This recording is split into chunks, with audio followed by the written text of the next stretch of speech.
मागील दोन वेळा शासनानं केलेला एसीपीसीचा कायदा कोर्टाच्या पायरीवर टिकत नाही, म्हणून मराठ्यांना आरक्षण प्रशासनाच्या आदेशावर सुद्धा मिळू शकतं आणि हाच मार्ग मनोज जारंगेंनी मराठवाड्यामध्ये अवलंबला.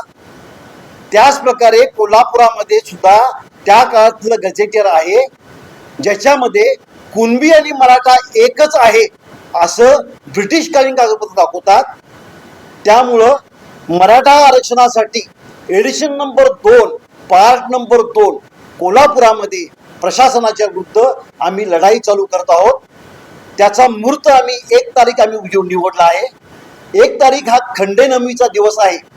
इतिहास जर पाहिला तर लढाईला जाण्याच्या अगोदर शस्त्र खंडेनवमी दिवशी पूजली जातात.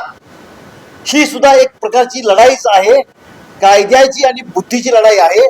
त्यामुळं कोल्हापूरच्या ऐतिहासिक भवानी मंडपामध्ये तुळजाभवानीच्या मंदिरामध्ये शाहू महाराज छत्रपती शाहू महाराजांच्या घरातील सध्याचे खासदार श्रीमंत छत्रपती शाहू यांच्या शुभ हस्ते या शस्त्रपूजन आम्ही करणार आहोत. आणि प्रशासनाच्या विरुद्ध लढाई करून कुणबी आणि मराठा एकच, त्यामुळं कुणबी मराठाचा दाखला मिळवण्यासाठी आम्ही पुन्हा लढाईला उतरत आहोत.